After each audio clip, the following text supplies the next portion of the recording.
Selamat siang semuanya, salam sejahtera untuk kita semua. Di sini kami akan memaparkan laporan praktikum mengenai pengukuran potensial membran. Sebelumnya, perkenalkan kelompok kami. Yang pertama adalah saya, Sindu Mukti Ferdiansyah, kemudian ada rekan saya, Naswa Pramadita Putri, kemudian ada Natwa Didip Eka Puspitasari, kemudian ada Nur Indah Ramadewi, dan yang terakhir adalah Husnul Solihah Husnul Khotimah. Pada praktikum ini, tujuan kita melakukan praktikum adalah untuk memahami tentang fungsi potensial membran, kemudian memahami proses potensial membran dan membedakan potensial membran istirahat, berjenjang, dan potensial aksi. Untuk dasar teori akan disampaikan oleh rekan saya, Solika Husnul Khotimah. Baik, dasar teori potensial membran adalah beda potensi elektrik antara dinding sebelah luar dan sebelah dalam dari suatu membran sel yang bersekitar dari sekitar min 50 hingga 200 mV atau tanda minus menunjukkan bahwa di dalam sel bersifat negatif dibandingkan dengan di luarnya. Semua sel memiliki tegangan melintas membran plasmanya, di mana tegangan inilah energi potensial listrik sampai pemisahan muatan yang berlawanan. Sitoplasma sel bermuatan negatif dibandingkan dengan fluida ekstraseluler disebabkan oleh distribusi ionen dan cation pada sisi membran yang berlawanan yang tidak sama.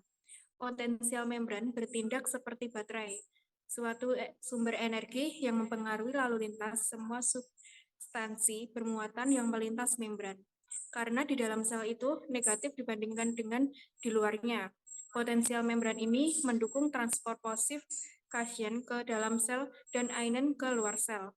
Dengan demikian, dua gaya menggerakkan difusi ion melintasi suatu membran, gaya kimiawi atau gradien kontraksi ion, dan gaya listrik atau pengaruh potensial membran pada pergerakan ion. Kombinasi kedua gaya yang bekerja pada suatu ion ini disebut gradien elektrokimiawi. Perubahan lingkungan dapat mengaruhi potensial membran dan sel itu sendiri. Pada sel peka, rangsangan terjadi pada otot dan syaraf. Pada saat itu, potensial dalam keadaan istirahat. Namun jika terjadi beda potensial, maka akan timbul potensial aksi dan potensial berjenjang yang ditimbulkan oleh adanya depolarisasi dan polarisasi, repolarisasi, hiperpolarisasi.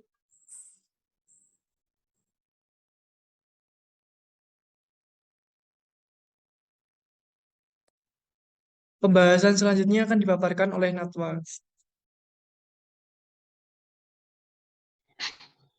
Pembahasan dalam sistem saraf terdiri terdapat miliaran neuron yang saling terhubung dan membentuk sirkuit saraf.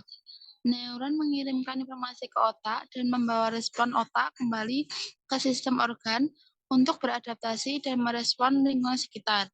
Neuron mempunyai akson yang menonjol pada jarak yang panjangnya bisa lebih dari 1 meter. Sistem saraf mengirimkan pesan menggunakan listrik.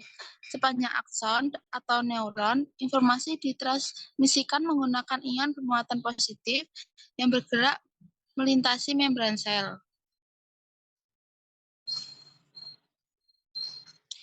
Membran sel memisahkan cairan ekstraseluler dan intraseluler. Komposisi kedua kompartemen terdapat perbedaan konsentrasi ion natrium, kalium, dan klorida. Karena semua ion ini membawa muatan, kita dapat mengukur dan menghitung interaksi gradien ion yang menghasilkan potensi membran. Potensi membran diukur dalam milivolt. Potensi membran istilahnya pada neuron sekitar min 70 mV dan ketika istirahat neuron tidak mengirimkan informasi apapun. Semua sel dalam tubuh memiliki potensi membran istirahat dan dapat berverifikasi berdasarkan komposisi cairan intraseluler dan ekstraseluler. Faktor yang menyebabkan potensi membran tidak pada titik netral 0 yaitu 1. distribusi partikel bermuatan yang tidak merata di kedua sisi membran. Natrium dan klorida memiliki konsentrasi tinggi di bagian luar sel, sedangkan kalium memiliki konsentrasi yang tinggi di dalam sel. 2. Molekul bermuatan negatif seperti DNA dan protein yang bersangkut di dalam sel yang membuat potensi membran istirahat menjadi lebih negatif. 3. Membran memiliki saraf protein yang terbuka dan mengeluarkan ion kalium keluar sel yang akan menyebabkan membran istirahat menjadi semakin negatif. Namun, neuron memiliki pompa natrium kalium yang menggunakan ATP untuk memindahkan kalium kembali ke dalam sel melawan gradien. Pompa ini terus bekerja di seluruh miliaran neuron untuk mempertahankan potensi membran istirahat. Poin utama dari pembahasan ini adalah 1. Neuron berkomunikasi melalui sinyal listrik. 2. Sinyal listrik sebenarnya pergerakannya bermuatan natrium dan kalium. 3. Sinyal listrik elektrokimia yaitu distribusi ion-ion yang tidak merata menyebabkan ion tersebut dapat bergerak. 4. Gradien elektrokimia listrik dapat diukur yang disebut potensial membran. Yang kelima, pergerakan ion melintasi membran sel dapat mengubah potensi membran. Selanjutnya akan dijelaskan oleh rekan saya, Naswa.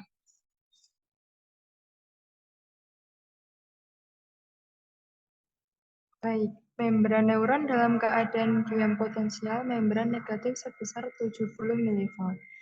Ketika ion natrium terbuka, ion akan bergerak menuruni gradien konsentrasinya dan bergerak masuk ke dalam sel.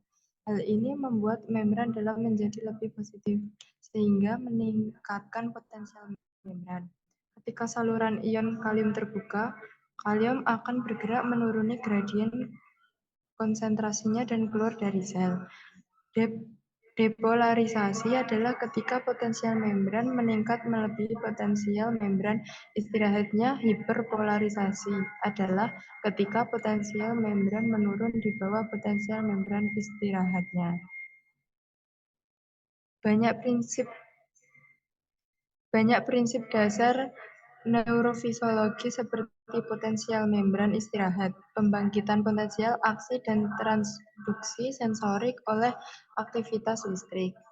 Salah satu contohnya dengan menggunakan teknik perekaman dan stimulasi ekstraseluler dari sensori kecoak pada kakinya. Hal ini dilakukan karena kecoak dapat dengan mudah dibuat dari sistem sensorik yang berbeda tanpa waktu persiapan yang lama. Bahan yang digunakan adalah kaki kecoak dan penghantar listrik. Kaki kecoak ditempatkan dengan posisi ventral menghadap ke atas pada sepotong gabus. Ketiga, penghantar listrik itu kemudian dimasukkan pada kaki kecoak. Setelah penempatan tersebut kemudian akan terlihat potensial aksi spontan jelas baik secara visual pada monitor audio. Yang selanjutnya kesimpulan akan disampaikan oleh rekan saya, Indah. Kesimpulan. Dalam sistem saraf terdapat neuron yang saling terhubung. Neuron berfungsi mengirimkan informasi ke otak dan membawa respon otak ke sistem organ. Neuron berkomunikasi melalui sinyal listrik yang memiliki pergerakan ion bermuatan seperti natrium dan kalium. Sinyal listrik elektrokimia yaitu distribusi ion-ion yang tidak merata menyebabkan ion tersebut dapat bergerak. Gradien elektrokimia listrik dapat diukur yang disebut potensial membran. Pergerakan ion melintasi membran sel dapat mengubah potensial membran. Semua sel dalam tubuh memiliki potensi membran istirahat dan dapat bervariasi berdasarkan komposisi cairan intraseluler dan ekstraseluler. Adapun beberapa faktor yang menyebabkan potensial bermuatan yang tidak merata. Molekul bermuatan negatif, membran memiliki saluran potensial yang terbuka. Baik, terima kasih atas pemaparannya. Sekian dari kami. Selamat siang.